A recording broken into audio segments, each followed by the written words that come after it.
And we are live. Hi, everyone. I am Roberta, Translastar Content Manager, and I'm here today with Julio Leal, Localization Manager at Spendesk.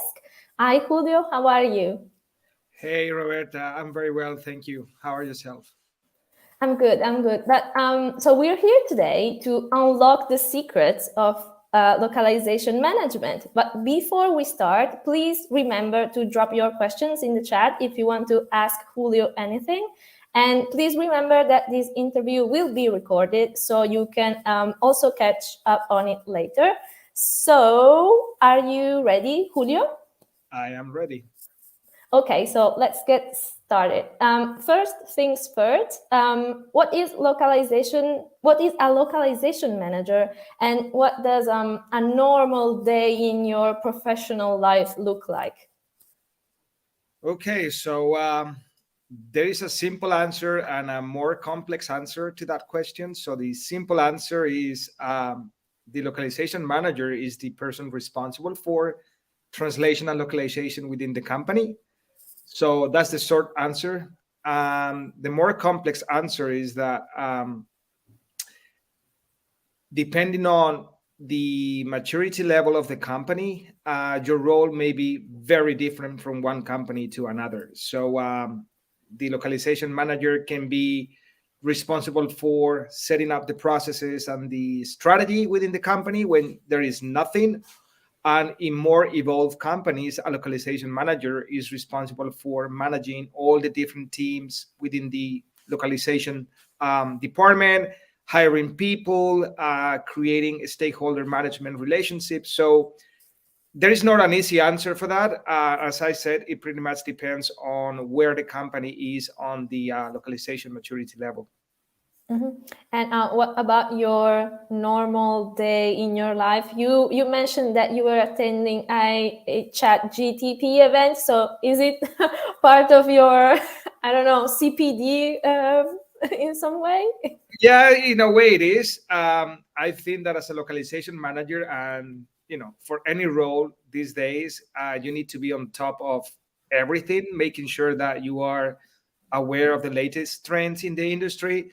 So obviously now Chat GPT is, uh, we all know it's here to stay. So the more you know about it, the more you know ways to implement or potential implementation of this tool in your strategy. Why not? I mean, why not testing new things? Back to your question on my day to day. Well, I joined Spendesk like 2 3 months ago, and the company is a startup moving to a scale up phase. So what I'm trying to do at my role right now is just making sure that we have the processes, the tools, and the people that we need in order to, translate, create content in different languages, and that everything we do now is scalable from when, for when the company moves to new geographies, to new markets, etc. So it's pretty much setting the foundation for a bigger localization department in the future. Mm-hmm. And in order to become a localization manager, what kind of skills do you need? Well, again, depending on the specific role and how mature the company is, you may need some some skills or others.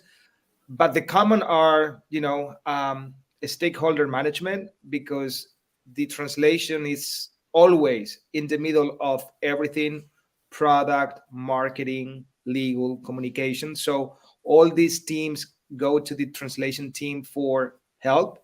So you need to be very knowledgeable of what their needs are, making sure that you set the right expectations, that you create the environment and the workflow that they need. Another important skill is leadership. When you are um, within a bigger team with project managers, linguists, engineers, you need to create a clear vision on where the team is going. Obviously, you need to be able to align your team's goals with the company goals, making sure that they are fully aligned. Um, Last but not least, I would say being curious all the time. I am an ongoing learner, just because I think that, the more you know about all the different teams that you work with, the better, because that will put you in a better position to understand their needs, and that will enable you to create the processes and workflows that they need in order to provide the relevant content in the right way. So it would be like a mix of all these skills, but there are many others. Some might be shared with other roles, but under my opinion, these are the most critical. So let's go back in time for this question. Mhm. So during your university years, did you know you wanted to become a localization manager? But most importantly, did you know what it was? No, I had no idea. I knew that I wanted to work in the, as a translator, as a linguist. So actually, my educational background is in translation and interpreting. I'm like official translator myself, and that's how I started as a translator.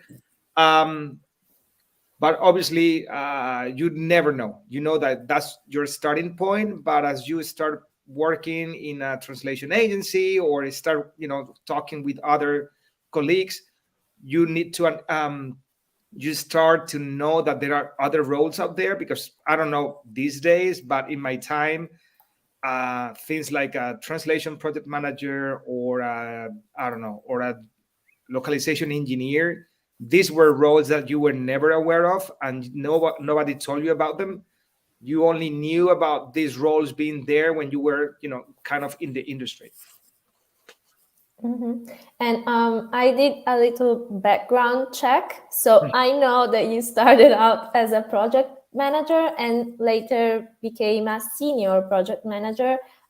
Is this a path you would recommend to other aspiring localization managers? Mm, I mean, not necessarily. I've seen other localization managers coming from different backgrounds, coming from other industries, and they are very prominent localization managers these days. Um, Obviously, it helps if you start with the basics, like, basic days and basic tasks as a translation project manager in a LSP. That's where you learn how to deal with clients, how to use the most common translation tools, how to interact with people, how to deal with translators. And then when you move on to a more senior role, that's when you start interacting with more strategic accounts. You will realize that the needs of big accounts are not the same. So how you approach the customer, how you approach the production team is totally different. But as I said, I don't think that there is a typical or like an ideal path for localization manager. I think that this is open to anyone interested in the role. And you could be a translator, you can be an engineer. I've seen designers, I've seen lawyers becoming localization managers. So there is not like one specific profile. I think it pretty much depends on, your um, your educational background, but everyone that is willing to take this role should be able to have it. Mhm. And in your experience, what kind of seniority do you have to become a localization manager in terms of, I don't know, years, experience? Is there a broad variety of profiles too? Um, well, obviously, I think it helps if you spend a few years on the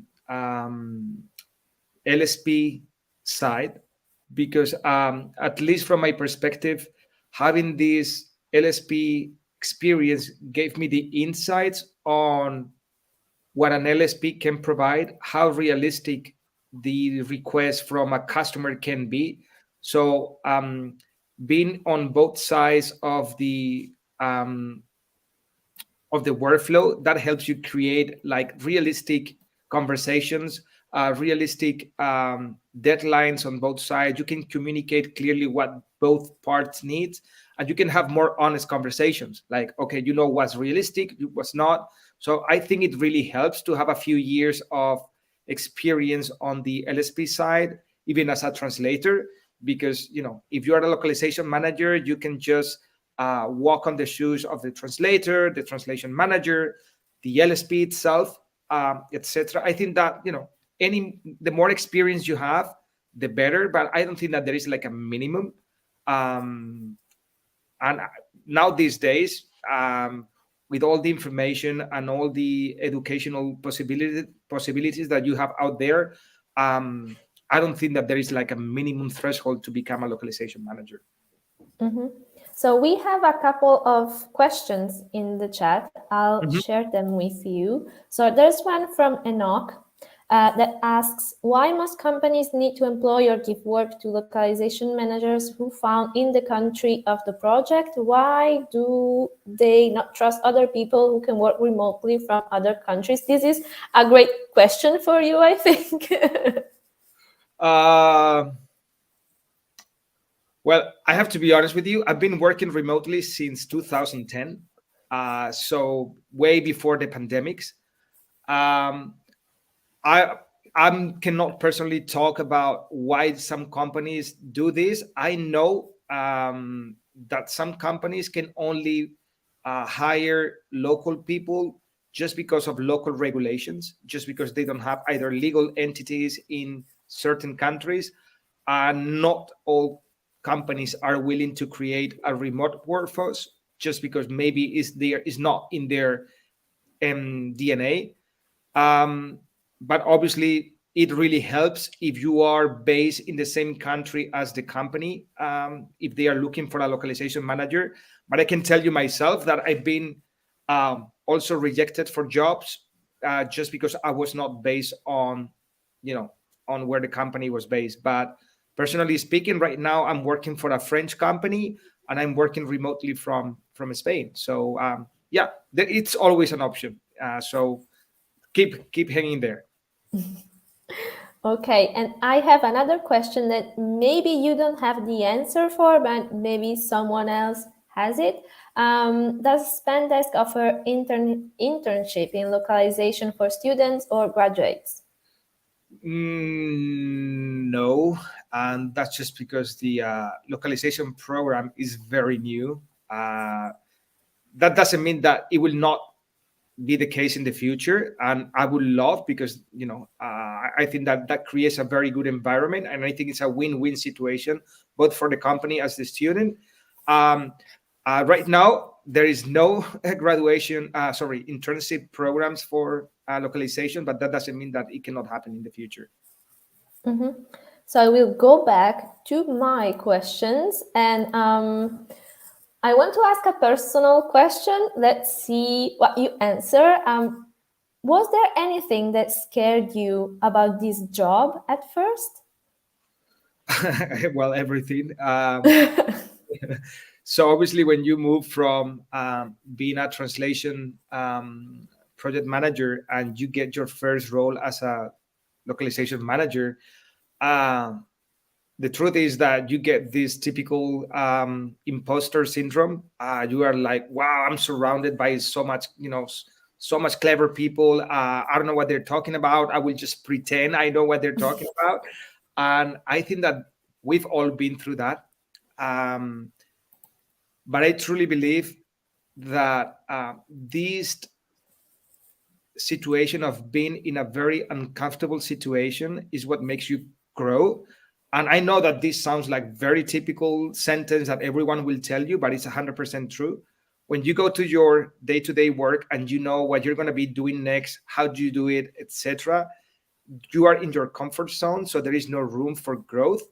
Is when you are actually not knowing what you are doing, is when you actually grow professionally.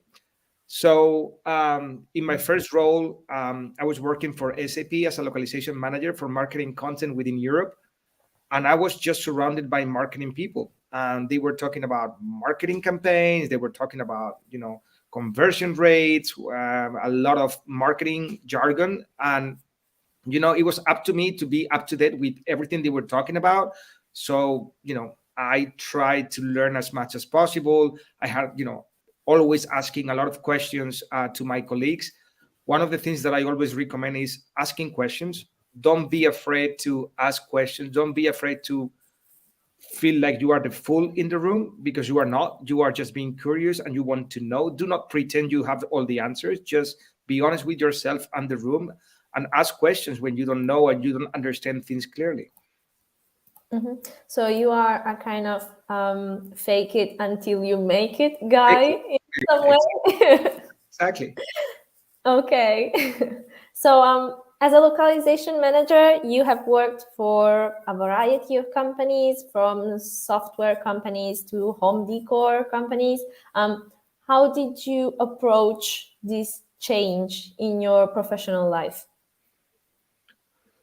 Um, well, again, learning and being curious. I think that when you join a new company as a localization manager, the first thing you need to know is the company, right? So every company is different. Every company has a different culture.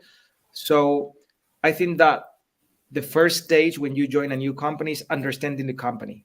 Talk to as many people as you can, different departments, different levels. Just engage with people so you understand how things work within the company. And the second thing is just know about the industry your company is in. And to do that is just, again, asking a lot of questions. I can tell you myself that, working in retail has nothing to do with working on marketing or now working on a fintech. So, fortunately, these days, as I said earlier, there is a lot of available content out there for you to get up to speed as much as possible. Um, in my case, for instance, at Spendesk, they have a very good learning agenda. So if you don't come from a fintech environment, they always make sure that you are up to speed, that you have all the basic knowledge of fintech.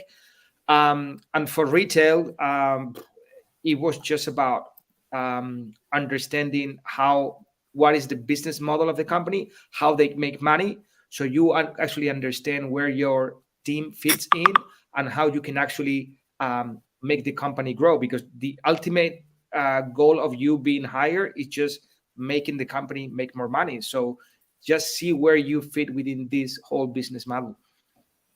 Mhm. And after all these years of experience, are there any best practices you follow as a localization manager, apart from the ones that you mentioned before? um, I think that a best practice, um, and it's something that you've learned along the year, is basically making yourself and the team, if you have a team, strategic.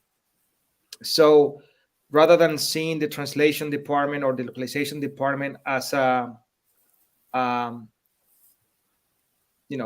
budget consumer, so you are only spending money, that you try to change that mentality and that messaging within the company, so they see you as a revenue generator. So you are able to translate X budget of money that they give you every year into X amount of money. So make sure that the KPIs or the performance metrics that you put in place for yourself and your team are fully attached to the company's KPIs. So um, again, I think this is a conversation that you probably hear somewhere else, but it's 100% true. Speak the language of the company and speak the language of the main stakeholders. I can tell you that the CEO of any company that you work for is not interested in the TM leverage, or is not interested in um, how you set up fuzzy matches, etc. This is purely very operational things. The CEO, when they are hiring a localization manager, they want to see how you bring money into the company. So you need to understand what they are really concerned about, what are the metrics they're after, and make sure that your team is fully aligned with those metrics. So make sure that you create this kind of aligned KPIs and goals. And the other best practice would be around education and evangelization. In most companies, in the earliest stages of the localization program, most of the people within the company will not know what translation program or a localization program is. So part of your role is making sure that everyone understands what your role is and what your role is not, right? So you set very clear expectation on what you can help them with and what your role is not. And part of that is, having a lot of conversations so they understand how you work, how you are supposed to make, help them with their, localized content, etc. But at the same time, you need to be able to create the right set of expectations so they don't believe that you can make magic. um, and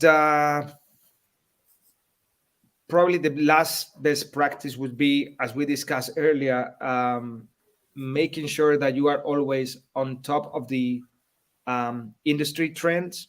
Attend webinars, attend conferences if you can, create a good network. Um, because ultimately you will never have the answers for everything. And I can tell you this, sometimes you will have big question marks and you will try to say, okay, probably I'm not the only one having this problem. I'm sure that there are other companies, other localization managers with this same problem. So if you have been creating a solid network of peers, you can reach out to that network and say, hey, have you encountered this problem before? How did you solve it? Even when you are out there looking for TMSs or tools or, I don't know, project management platforms, probably the first thing I do myself is just reaching out to my close network and say, hey guys, what are you using? How happy are you with the tool? What are the, what are the highlights? What are the lowlights? So if you are in the earliest stage of your career, it's very important that you create a very solid network of peers, to share and exchange knowledge. Be ready to ask. There is no shame in asking questions. And at the same time, be always open to answer questions and be available for people. Mhm. So we have a question from Rebecca that asks, Hi, I studied translation and started gaining some experience as a translator, but I would like to focus more on a possible career as a translation manager slash localization manager. I applied to some entry-level positions, but with no success yet. Do I need to gain more experience as a translator? Do you know some courses or book that might help? Um, Good luck with the search. I don't think that you need more experience as a translator. Maybe, obviously, I don't know your specific background, but maybe you can dig a bit deeper into management, process management, and this kind of education. I think that the Localization Institute, they may have some courses about localization management. I think that there are some specific educational courses about translation and localization management. Obviously, your background as a translator will help for sure, but I think that when you are applying to a role that has nothing to do with translation, as a translator role that is more about management, I think that having this kind of background will really help. So maybe, I don't know, some transition into a translation project manager at an LSP that will give you that management experience. Um, Unfortunately, I can tell you that from what I've seen so far, I think that the localization industry has been very solid in the last 2 years when, a lot of companies were laying off. I think that the localization industry, they've been actually hiring massively, and you can still see a lot of roles being open out there. And back to one of the questions earlier, most of the LSPs are open to remote because the localization industry, I think that has been one of the um, main industries with remote first policy for years, just because the number of translators, the number of reviewers, just because of the simple nature of the industry, people are over the world. So probably the localization industry is one of the industry more open to remote work. So maybe that can help you. And I would say just apply. And I think that at some point you will get this management experience, and once you get that project management experience, that can lead you to a more of a localization role within corporations. But again, there is no typical path. Keep applying if you think that's the way to go. Who knows?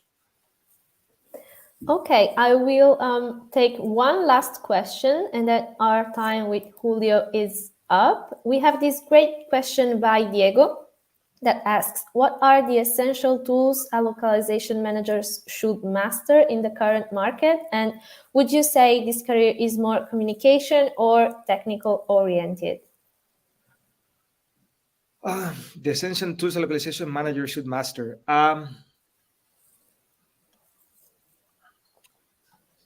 Well, I think that all tools around um, communication will help.